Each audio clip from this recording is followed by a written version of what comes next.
कई साधु संतों को लगता है कि नहीं हम तो भगवा वस्त्रधारी हो गए, साधु हो गए, मर गए तो फिर भाई हमारी शव नहीं जलाए, मतलब जलाया नहीं जाएगा, दाह संस्कार, हम तो सन्यासी हो गए, संस्कार हो गया हमारा सन्यास। पहली बात तो सन्यास का संस्कार भी विधि विधान से हो नहीं रहा है, बस मुंडन कर दिया, मुंह दिया, बोले हुए चेला, गिरवा कपड़ा दी पहना दिए, हो गया काम, साधु बन गए। संस्कार विधि विधान से नहीं हो रहा। दूसरा, उसमें श्राद्ध कर्म होता है, सन्यास में श्राद्ध कर्म विधि विधान, जीवित श्राद्ध जिसको कहते हैं, वो विधि विधान के साथ नहीं होता, उसमें भी कोरम पूरा किया जाता है। बड़ी लंबी प्रक्रिया होती है। आजकल आप देखो, वास्तु वास्तु शांति का मैंने एक बार प्रयोग करके देखा था, अपने ही आश्रम के लिए किया था मैंने, तो सही में चलो हम लोग अपना करते हैं, अपने कुछ शिष्य वगैरह लेकर हमने कार्यक्रम करवाया था और वास्तु शांति करवाया था। उसमें 84 देवी देवताओं का आह्वान, स्थापन, पूजन, हवन और विसर्जन, ये पूरे क्रम भी होता है। आवाहन होता है, स्थापन होता है, पूजन होगा, फिर उनके निमित्त हवन होगा और फिर विसर्जन होगा। ये 5 क्रियाएं जो होती है किसी भी कर्मकांड में होनी चाहिए। तो सबका स्थान देना पड़ता है देवताओं को, अलग अलग अलग अलग देवताओं का। तो हमने देखा कि 4 घंटा तो पूजन स्थापन में लगा और 4 घंटा में हवन में लगा, 8 घंटे की पूजा थी। और जो एक सबसे पहले हमने पंडित जी को बुलाया तो वो कह रहे कि 1.5 घंटे में नहीं, वो निपटा देंगे महाराज। मैंने, चूंकि हम भी मंत्र, हम भी शिष्य भी बैठे थे, हम भी मंत्र पढ़े रहे, वहां भी देख रहे सब, क्योंकि अपना कार्य था, तो हमने सोचा कि भाई अपना स्वयं ही करना है।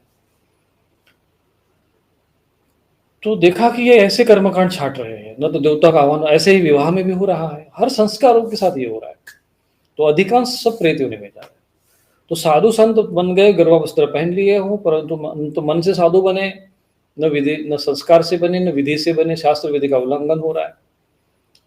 इसलिए वो वस्त्र पहना देने से यदि कोई सन्यासी हो जाए, केवल मुंडन कर देने से सन्यासी हो जाए और फिर वो ईश्वर को प्राप्त कर ले, तो इससे ज्यादा फिर तो कल्याण का कोई मार्ग ही नहीं होता।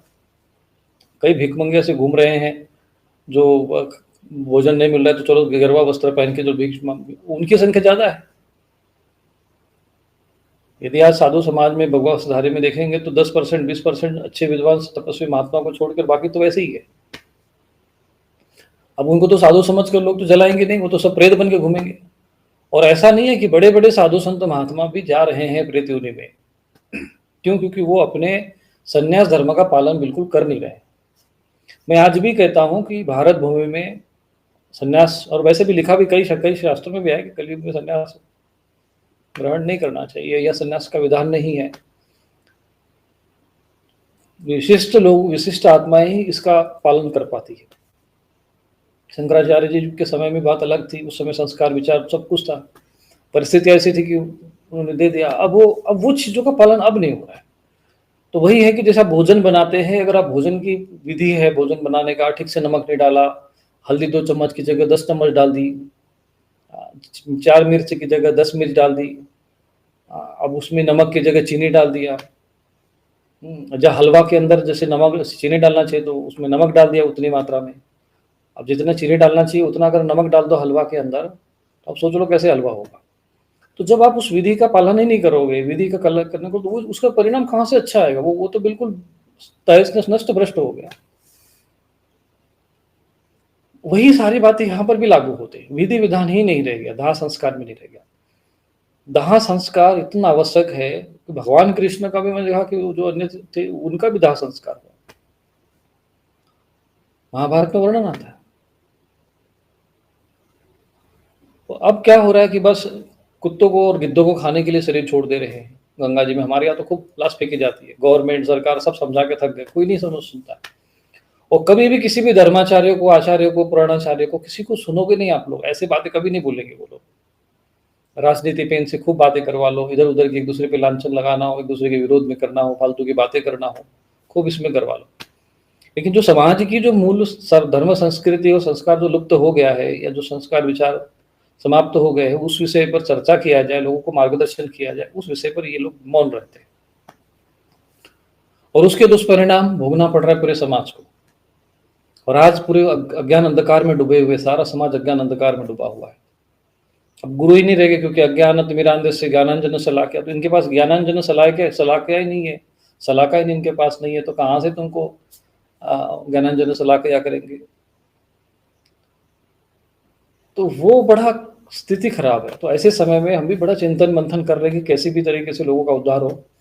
तो हमने ये देखा कि पूरे भारतवर्ष में जब भी कई श्रद्धालुओं के अनुभव आ रहे हैं और ध्यान में भी हम जाकर और सब साधना के द्वारा अनुभूतियों के द्वारा नित्य हवन कर रहे हैं, कई श्रद्धालु साधकों को और देवी सत्ताएं कृपा कर रही है, प्रेरणा दे रही है, क्या स्थिति समाज की समझा रही है, आने वाली स्थिति पर क्या होगा वो भी संकेत प्रेरणा दे रही है। और हम कई महापुरुषों के ग्रंथ उनके जो उनके अनुभव, जैसे कि डॉक्टर अरुण कुमार शर्मा, इनकी पुस्तकें पढ़नी चाहिए सभी को, सभी पुस्तकें पढ़ो। जो विद्वान व्यक्ति है, जो इस सब सूक्ष्म जगत में जानना चाहते हैं, जिन जिन जो है पीले वस्त्रधारियों को ये नहीं पता है कि प्रेत भूत प्रेत होते भी कि नहीं होते हैं, भले ही वो सिद्ध पुरुष समाज के रूप में प्रसिद्ध हो रहे हैं, उनको इनकी पुस्तकें पढ़नी चाहिए और परलोक विज्ञान को समझे। परलोक के सूक्ष्म जगत को, परलोक को नहीं समझेंगे तो आपने संसार में क्या समझा?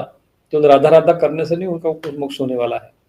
ये भी प्रेत योनि में जाएंगे, क्योंकि उनको प्रेतत्व का जो ज्ञान है, प्रेतलोक का जो ज्ञान है, सूक्ष्म जगत का जो ज्ञान है, वो ज्ञान है नहीं। बस ऐसे ही बैठे हुए हैं, नाव पे बैठे तो पता नहीं किधर चलाएगी, नहीं कन्हैया जी पार कर देंगे। अरे पार कैसे करेंगे? जब ऐसे ही पार करना था तो शास्त्र विधि विधान भगवान क्यों कहते, भगवद गीता में क्यों कहते हैं कि भाई ज्ञात्वा शास्त्र विधानोक्तम कार्यम कर्तुम मिहारसी।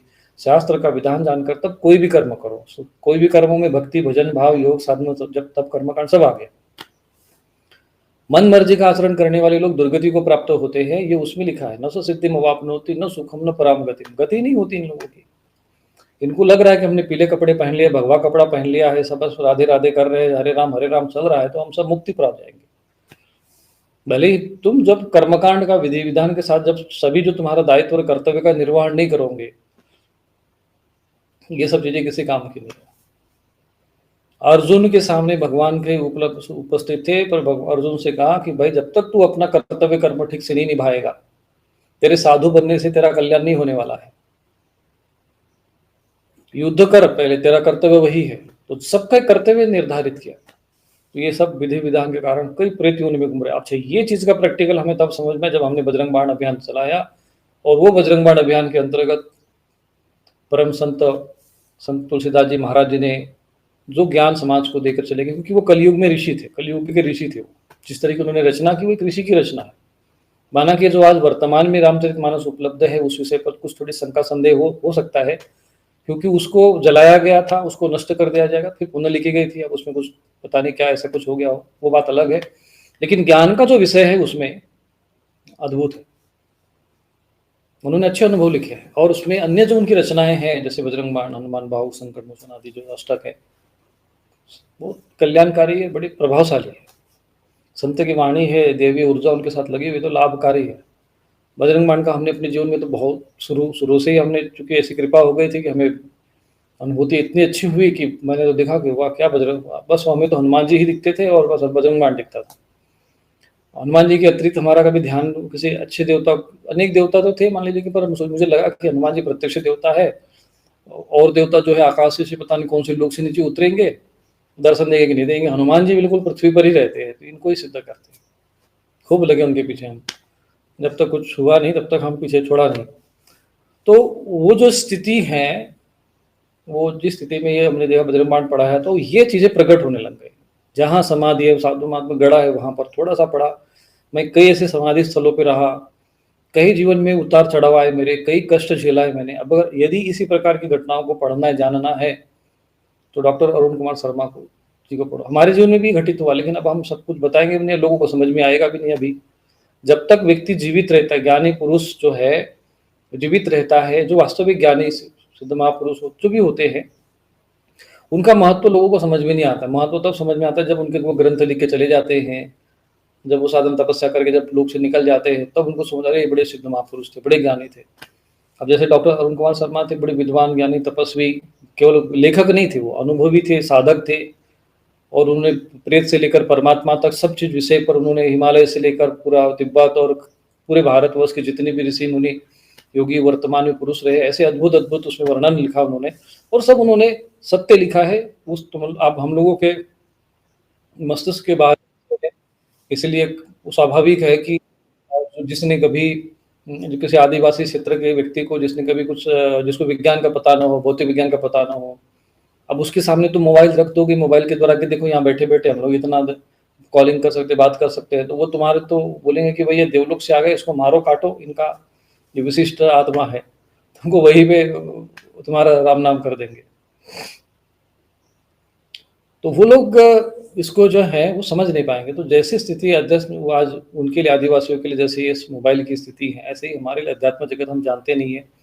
कॉन्वेंट स्कूल में बचपन से पढ़े हुए हैं, शिक्षा पद्धति रही नहीं, गुरुकुल पद्धति नहीं, गुरु के शरण में रहे नहीं, साधना की नहीं, तो ये सब चीज़ें समझते नहीं। आज लोग बजरंग बाण पढ़ रहे हैं, अनुष्ठान कर रहे हैं, तो कुछ चीज़ें समझ रहे हैं।